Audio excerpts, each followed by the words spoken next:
What up, peeps? Cooper here. Today I'm going to be talking about stories in relation to collections. I'm going to particularly be talking about my personal video game collection, but the idea would apply to any type of collection, any type of item.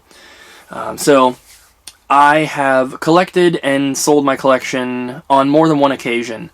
And when I started collecting the current collection that I have right now, I decided to try to find as many possible items in person as I could and try to avoid eBay for most things if possible.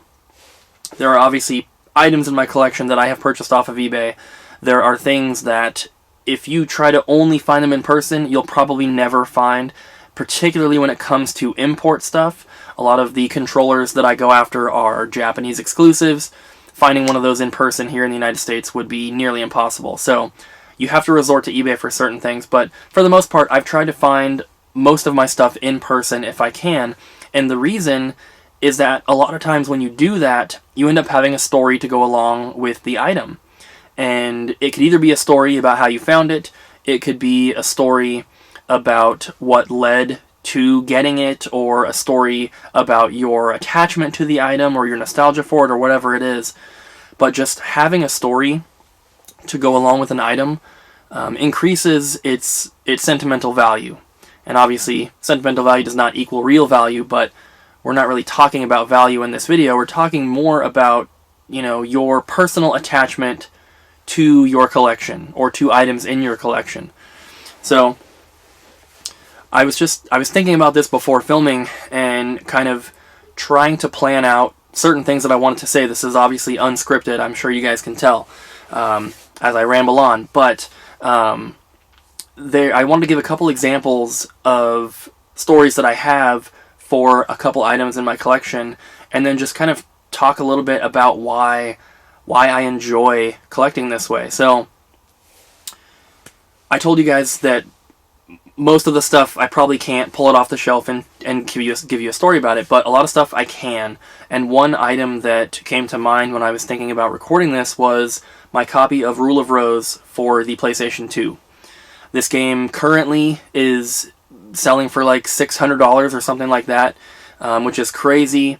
The price has been going up, but I got my copy probably about 3.5 or 4 years ago now.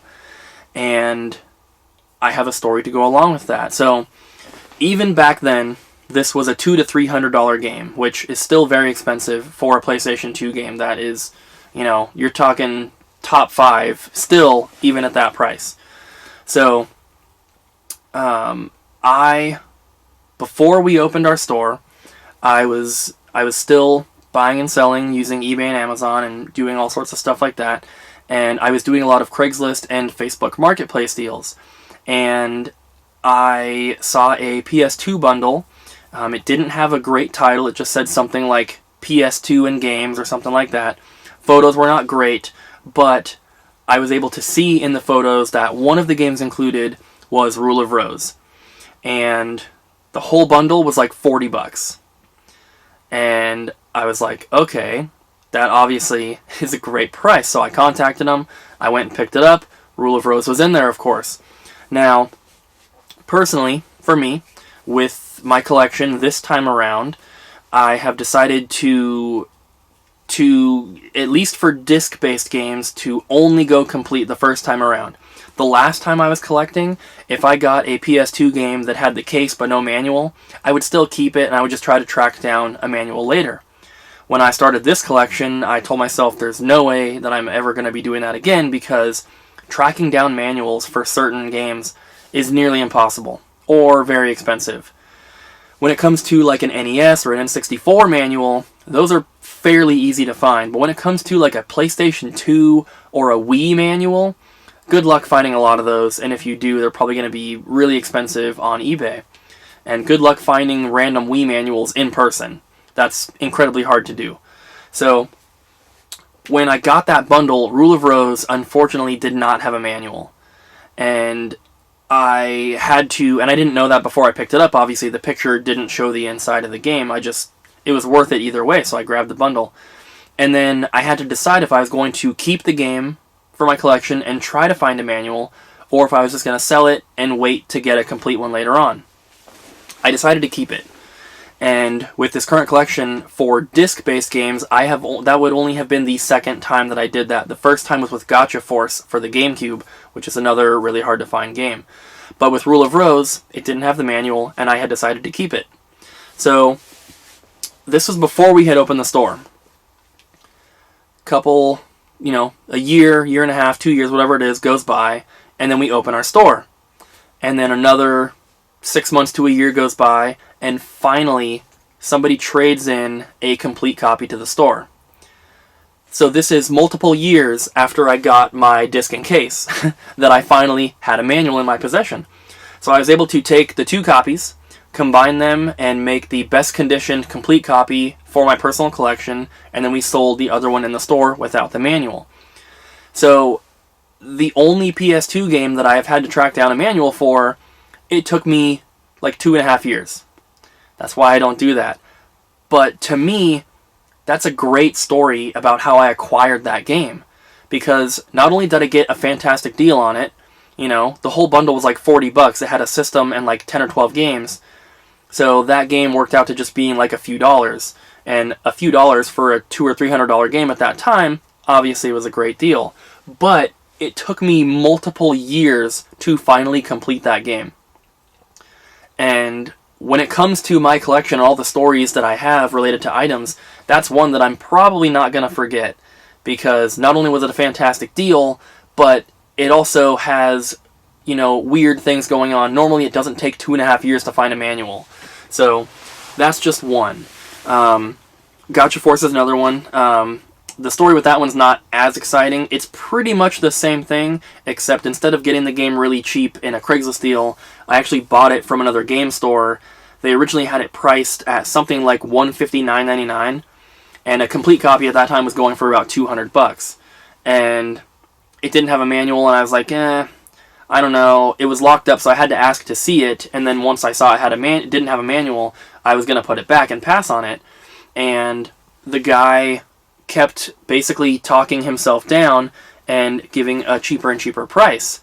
And so eventually he got it down to like $90, and I was like, fine, I'll take it. And that one also took until we opened our game store and had a complete copy traded in to complete it. It took forever. But there are lots of items in my collection where I have stories that, to me, it makes collecting more fun when you can do that, because, I can recount that story, and I just told it to you guys about the Rule of Rose. And I shared that experience with my girlfriend because we were dating at the time, and I told her about it, and she's into video games and stuff as well. So it was really cool to have that story, be able to tell her what was happening. She was there with me when we were, getting the bundle and all that stuff. And it just makes collecting so much more fun. Now, obviously, the main point of video games or collecting video games is to play them. And I completely understand that. That's not really what I'm talking about in this video, so if you just put that to the side, we're strictly talking about collecting here, not playing the games. So if you just go and buy a game off of eBay, that's not a good story. That's not really exciting, unless you got like a fantastic deal on it or something like that. But in most cases, if you build your collection by making your purchases all on eBay and you're paying full retail, that's perfectly fine, obviously, but it's not interesting. It's not exciting to tell people about that, and there shouldn't be any sort of like bragging or showing off in collecting, but there is. That's just kind of how things go.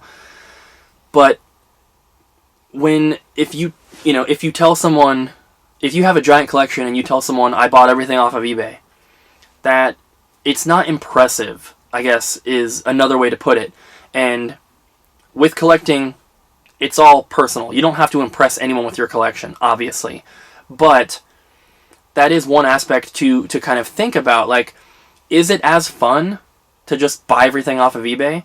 Or is it more fun to get things here and there and piece things together and check out all these different stores and game stores and thrift stores and go to conventions and do trades with your friends and people that you've met online through Facebook collecting groups and all this. There's all these different ways to get things for your collection.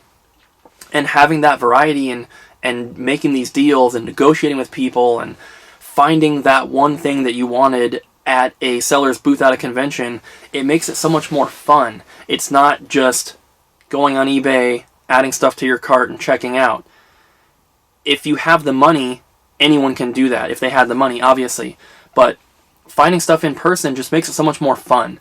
And that's one of the reasons why when I started my collection over, I told myself I'm not gonna buy a bunch of stuff off of eBay. And there are certain things, like I said, that you have to go to eBay for, that you just will never find in person. And that's perfectly fine, of course. But finding stuff in person just makes it so much more fun. My favorite part of collecting, like obviously I enjoy having everything here. It's I enjoy playing my games when I have time, but part of the collecting aspect that I really, really enjoy is going on road trips with friends and going game hunting. That is the most fun that I have ever had with collecting. Going to conventions would probably be number 2, but taking these road trips with my friends, and I've done this with my friend Sam. I've done this with Ryan and Jess. Abby and I took a road trip to Arizona with our friends Jackie and John, and and I've gone game hunting with other people here and there. I went with Scott with Grimsey. I went with Gaming File when Tyler, when I was up in Canada. He took me to a game store up there. It's so much more fun to do this with your friends, especially when your friends are also collectors. When we took our last trip was with Ryan and Jess. We went up to Seattle and came back down, hit up all the game stores. Just going with Abby is a lot of fun. We're both looking at stuff. Abby's into video games as well. And we're buying things here and there. We're, buying stuff for our collection, buying stuff for the store. We're having a great time. But having Ryan and Jess there with us makes it so much more fun. Because Ryan and Jess are also collectors.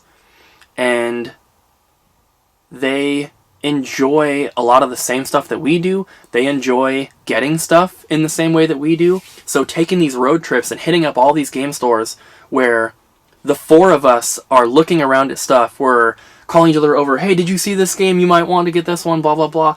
All that stuff makes it so much more fun. And then gathering all of our purchases up for the day at the end of the night at our hotel room and just like sorting stuff and organizing it and going through and filming everything for our videos, that is so much fun. It's so much more fun than me sitting at home going on eBay and buying some stuff. And these road trips that we've gone on, and it's not just road trips, obviously, it's all the other stories that you might have with items, but these stories and these road trips in particular are things that I'm never going to forget. And I'm strictly talking about the collecting world, obviously. You can take a vacation and never forget it, obviously, but just when it comes to collecting, these are things that are going to stick with me. And these are things that I can tell to other people, I can tell to friends, I can tell to you guys on video. And it just adds another layer to my collection. This is not just stuff that I bought off eBay. This is stuff that I have scoured game stores across the country to find. These are items that I picked up with my friends when traveling out of state and we hit up some random pawn shop. You know what I mean? There's all these different ways that I have acquired the items that I have, and I love that part of it. I love collecting that way. I love collecting because it's fun for me personally. Not everyone collects the same way. Not everyone even cares about collecting. But for me personally, I love collecting. I don't know what it is. Just something in my brain loves collecting. I love video games where you collect stuff, like Donkey Kong Country and Banjo-Kazooie and Super Mario, and even in Tony Hawk. There's a lot of collecting in Tony Hawk. I love that stuff in video games, and I love collecting in real life as well. And I love it even more when there's a story that goes along with it. And you'll hear, like on Pawn Stars or American Pickers, especially American Pickers, they're always talking about the story. And it's the same thing. It doesn't matter if you're collecting antiques or video games. When you have a story to go along with it, it makes it so much better. And it may not increase the monetary value of an item, but the sentimental value skyrockets when you have a great story to go along with it. If you received a gift from a friend and your friend has a story about how they got it, that's amazing. That's so much better than, oh, I went and bought this at Walmart. You know what I mean? If your friend has a crazy story about how they met this sketchy person off Craigslist and they tried to rob them, but they got your item and this is your birthday present. Not that that has happened to me, of course, but anything like that, that is so interesting, and that makes the item so much more special. You know, getting anything as a gift is obviously very, very special, but when there's a crazy story or an interesting story to go along with it, it just makes it that much better. And not everything has to be crazy, you know. Things can be just as simple as, you know, you walked into your local game store and they just got in a trade with a game you've been looking for 6 months, and you were able to get it right there. That's a cool story. That's better than just going on eBay and buying it. You know what I mean? So, those are just kind of my thoughts and opinions on stories related to collecting. Let me know if you guys have any interesting stories about a particular item in your collection. Maybe the craziest story in regards to something that you ended up getting, or, you know, maybe just the most important item that you got that has some sort of story attached to it. Please let me know in the comments down below. I'd love to read through them. I always heart all the comments that I read and everything, so you'll definitely see me doing that. Thank you guys so much for watching this video. I hope you enjoyed. Don't forget to like, comment, and subscribe, and I'll see you guys again in the next one.